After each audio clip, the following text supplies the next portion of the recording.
Il se peut que nous cherchions une certaine expérience consciente qui nous élèverait soudainement et nous placerait sur quelque tribune spirituelle où nous resterions.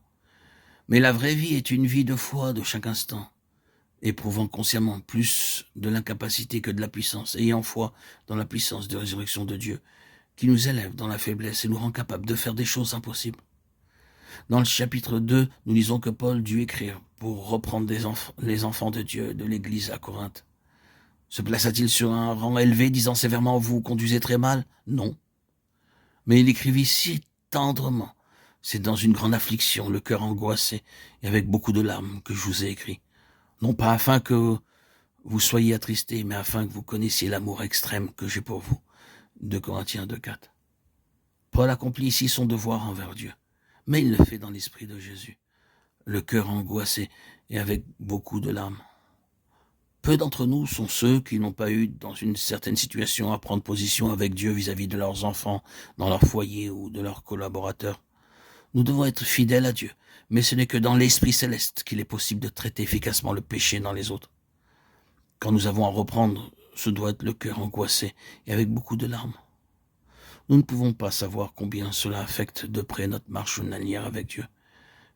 Si nous devons prendre à part avec tendresse un enfant de Dieu qui s'égare, nous avons besoin de l'Esprit de Jésus pour lui dire « Tu affliges, mon Seigneur ». Observons dans le verset 10 comment l'Esprit céleste se manifestait en Paul. « Or, à qui vous pardonnez, je pardonne aussi. Et ce que j'ai pardonné, c'est à cause de vous, en présence de Christ. » Nous avons ici la vie céleste qui se révèle dans un esprit tendre d'amour et de pardon envers ceux qui ont profondément péché. En 2 Corinthiens 3,5, nous remarquons l'estimation de soi du vase de terre. Ce n'est pas dire que nous soyons par nous-mêmes capables de concevoir quelque chose comme venant de nous-mêmes. Notre capacité, au contraire, vient de Dieu. Celle-ci doit être l'attitude continuelle du vase de terre. C'est une chose de reconnaître que j'ai été crucifié avec Christ, et c'en est une autre, de la mettre en pratique en tout temps. Est-il vrai réellement que vous ne concevez pas quelque chose comme venant de vous-même? Est-il vrai que vous n'êtes rien à vos yeux? Est-il vrai aussi que Dieu vous suffit toujours dans tous vos besoins? Cette attitude est-elle sans cesse la vôtre? Dans le vase de terre, insuffisance, mais dans le trésor céleste, toute suffisance. Dans 2 Corinthiens 4, 8 à 10, nous lisons à propos de la toute suffisance de Dieu dans le besoin excessif du vase fragile d'argile.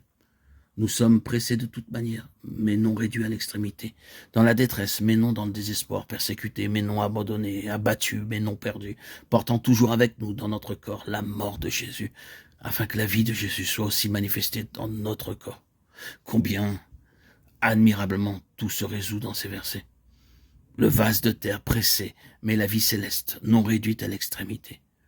Le vase de terre dans la détresse, perplexe. Vous dites, comment cela est-il possible si l'on marche dans la lumière de Dieu? Nous pensons que nous serons guidés avec une telle précision que nous verrons chaque pas tracé et ne serons jamais dans la perplexité. Quelle erreur! Paul était perplexe, mais sa connaissance intérieure de Christ, demeurant en lui fit ajouter, mais non dans le désespoir.